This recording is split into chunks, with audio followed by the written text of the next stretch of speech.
Hello, good morning. आज के इस लेक्चर में हम बात करेंगे सेलुलर ऑर्गेनेलीज के बारे में। सेलुलर ऑर्गेनेलीज यानी सेल की जो लार्ज और कॉम्प्लेक्स स्ट्रक्चर्स होती है उसके सारे पार्ट्स एक यूनिट की तौर पे काम करते हैं। ऐसे क्या कंपोनेंट्स उसके अंदर प्रेजेंट होते हैं जिसकी वजह से सेल एक यूनिट की तरह काम करती है? That components are called cell organelles. वो सेल ऑर्गेनेलीज होते हैं और उसी सेल ऑर्गेनेलीज में अपन डिस्कस करेंगे सबसे पहले endoplasmic reticulum, then Golgi body and the lysosome. Endoplasmic reticulum के बारे में यदि अपन बात करें, it is discovered by the scientist the Porter 1945। Porter scientist ने इसको आइडेंटिफाई किया था, डिस्कवर किया था। एंडोप्लाज्मिक रेटिकुलम जो है वो जनरली टू टाइप्स का होता है, rough endoplasmic reticulum and smooth endoplasmic reticulum. लेकिन यदि इसकी अकरेंस की अपन बात करें तो जनरली ये प्रोकैरियोट्स के अंदर एब्सेंट होता है, यूकैरियोट्स के अंदर प्रेजेंट होता है। ये न्यूक्लियर एनवेलप के पास भी प्रेजेंट होता है in the form of rough endoplasmic reticulum, continuous seat के साथ कनेक्टेड होता है। ये प्लाज्मा मेम्ब्रेन है उसके साथ भी प्रेजेंट होता है। स्ट्रक्चर की यदि अपन बात करें तो इसकी स्ट्रक्चर जो होती है वो नियरली प्लाज्मा मेम्ब्रेन के जैसे ही होती है। ठीक है, अब अपन थोड़ा सा आगे बढ़ते हैं। इसकी स्ट्रक्चर की बात करें तो इसमें मेनली तीन पार्ट प्रेजेंट होते हैं। फर्स्ट है इसका सिस्टर्नी, सेकेंड ट्यूबुल्स और थर्ड वन है वेसिकल्स। देखिए, cisternae is the flattened structure that is unbranched, branching नहीं होती है इसमें, like that.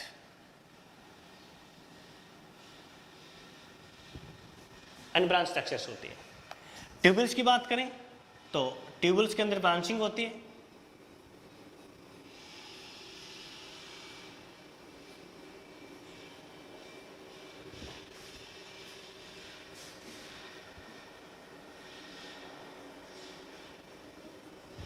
Vesicles Oval shape structures होती है। ये कंपोजिशंस होते हैं cisternae, tubules and vesicles endoplasmic reticulum के। जब अपन क्लासिफिकेशन करते हैं एंडोप्लाज्मिक रेटिकुलम का तो उसको जनरली दो कैटेगरीज में डिवाइड करते हैं। वन इज रेर, अनदर वन इज शेर।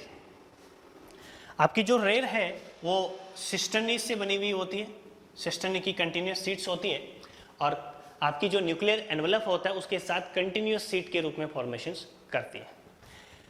रफ एंडोप्लाज्मिक रेटिकुलम की सरफेस ग्रेनुलर स्ट्रक्चर होती है। ग्रेनुलर स्ट्रक्चर की वजह राइबोसोम, आपका इसकी सरफेस पे राइबोसोम प्रेजेंट होता है और राइबोसोम की वजह से इसकी सरफेस जो होती है वो रफ होती है। That's why it is called rough endoplasmic reticulum. It help in the formation of the protein. ये प्रोटीन सिंथेसिस में क्या करती हैं? पार्टिसिपेट करती हैं, फॉर्मेशन में भाग लेती हैं।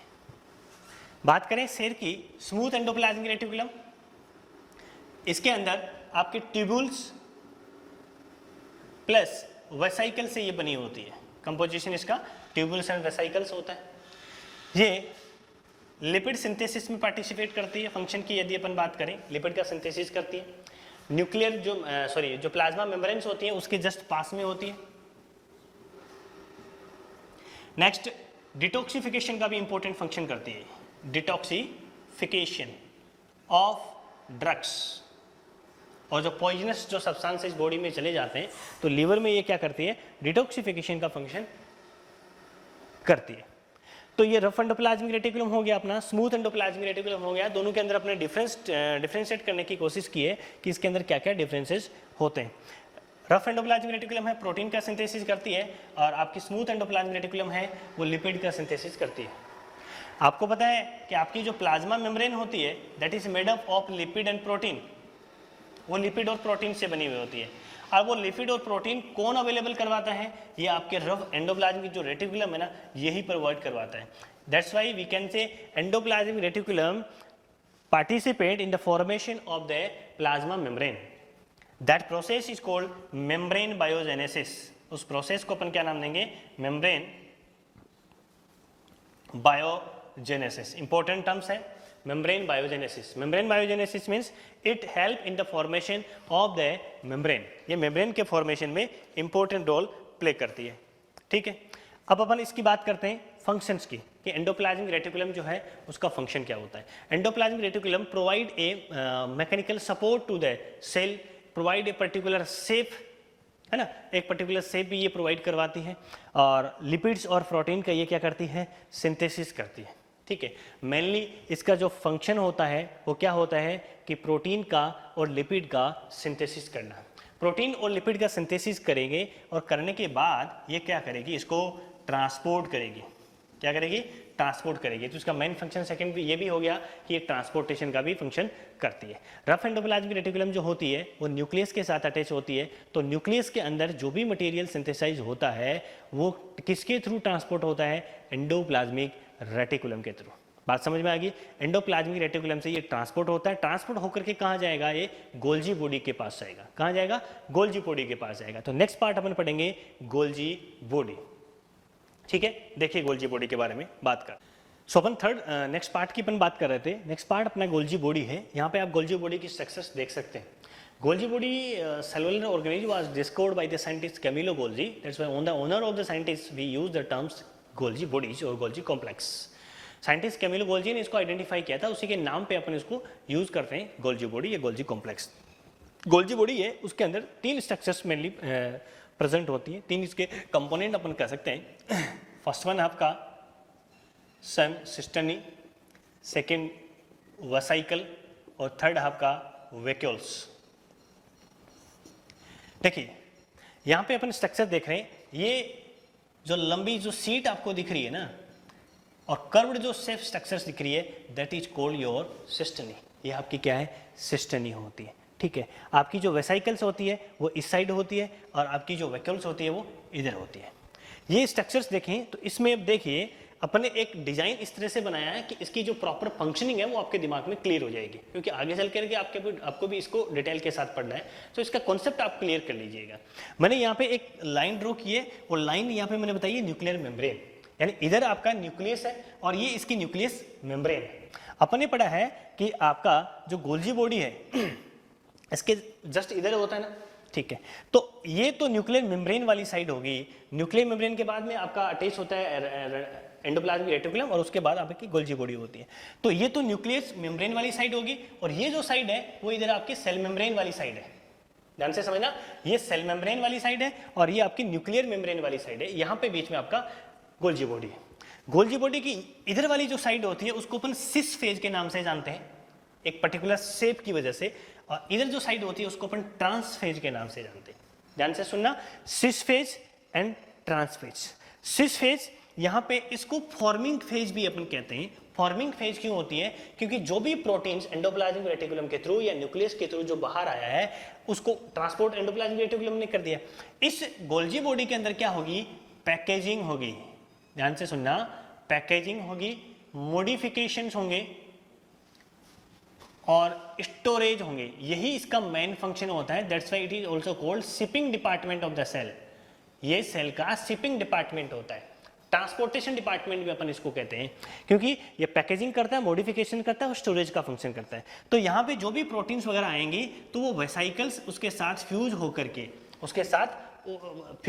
उसके साथ रिएक्शन करके उसको एक वेसाइकल का फॉर्म दे देगी, एक वेसाइकल्स बन जाएगी, उसके चारों तरफ उसको कवर कर लेगी। तो फॉर्मिंग फेज यहाँ पे जो फ्यूज जो भी प्रोटीन वगैरह आता है उसके साथ फ्यूज होता है, इसलिए इसको अपन फॉर्मिंग फेज के नाम से जानते हैं।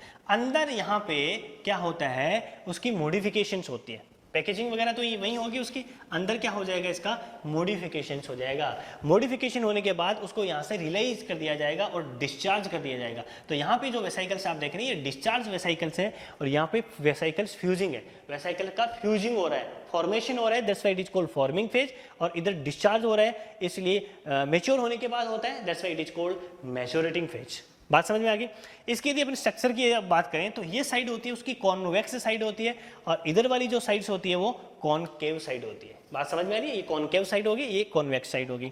तो ये तो साइड की बात होगी। तो सिस फेज, फॉर्मिंग फेज और कॉन्वेक्स साइड होती है, वो किस साइड होती है, न्यूक्लियर मेम्ब्रेन की तरफ होती है। और सेल मेम्ब्रेन की तरफ अपन बात करें, ट्रांसफेज, मैच्योरेटिंग फेज और कॉनकेव साइड होती है। बात समझ में आ गई। इधर क्या होगा, वेसाइकल का फॉर्मेशन होगा, अंदर मॉडिफिकेशंस होगा, फिर उसको डिस्चार्ज कर दिया जाएगा। इसका मेन फंक्शन अपन यदि बात करें तो पैकेजिंग का, मॉडिफिकेशन का और स्टोरेज का मेन फंक्शन होता है। That's why it is called shipping department of the cell. Cell का शिपिंग डिपार्टमेंट है। कोई भी जो प्रोटीन्स वगैरह जो वहां से बन करके आता है वो सब इधर से होकर के ही पास आउट होता है। किधर से? आपकी गोल्जी बॉडी के थ्रू। तो गोल्जी बॉडी क्या करेगी? उसकी पैकेजिंग करेगी, उसकी मॉडिफिकेशन करेगी और उसका स्टोरेज का फंक्शन करेगी, उसको स्टोर भी कर लेती है।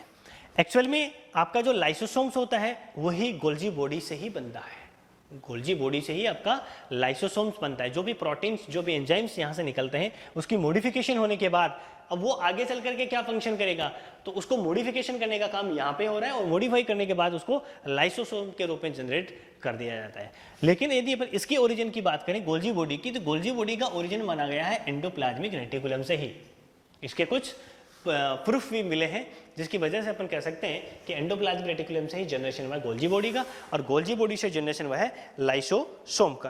तो नेक्स्ट पार्ट अपन देखने वाले हैं लाइसोसोम। देखिए लाइसोसोम के बारे में अपन बात करें तो लाइसोसोम क्या होता है? एक ग्लोबुलर स्ट्रक्चर्स होती है, मेम्ब्रेन बाउंड स्ट्रक्चर्स होती है जो साइटोप्लाज्म के अंदर स्कैटर्ड रहती है, फैली भी रहती है। इसके अंदर हाइड्रोलिटिक एंजाइम्स होते हैं। लाइसोसोम है, उसके अंदर हाइड्रोलिटिक एंजाइम्स होते हैं और ये हाइड्रोलिटिक एंजाइम्स है। आपने एक चीज पढ़ी है कि सुसाइडल बैग अपन इसको कहते हैं, लेकिन इसके अलावा भी इसके फंक्शंस होते हैं। सुसाइडल बैग क्यों कहते हैं, पहले अपन इसके ऊपर बात कर लेते हैं। इसके अंदर हाइड्रोलिटिक एंजाइम्स होते हैं। जैसे ही सेल डैमेज होती है तो उसी का जो पार्ट है लाइसोसोम वो भी क्या हो जाएगा? डैमेज हो जाएगा। हाइड्रोलिटिक एंजाइम्स है वो क्या आ जाएंगे? साइटोप्लाज्म के अंदर आ जाएंगे और जितने भी जो सेलुलर ऑर्गेनेलिज हैं उसको डाइजेस्ट कर देंगे, उसको हाइड्रोलाइज कर देंगे और सेल क्या हो जाएगी? कंप्लीटली डिस्ट्रॉय हो जाएगी। That's why it is called suicidal bag. ये सुसाइड जैसा होता है, सुसाइडल बैग अपन इसको कहते हैं। लेकिन इसका इंपॉर्टेंट फंक्शन ये भी होता है कि सेल के अंदर जो भी वॉर्न आउट डेब्रीज है, डैमेज पार्ट है, कुछ ऐसे पार्ट्स हैं जिसका कोई अभी फंक्शन नहीं है, जिसको अपन वॉर्न आउट डेब्रीज के नाम से जानते हैं, उसको भी डाइजेस्ट करने का फंक्शन ये आपका लाइसोसोम करता है।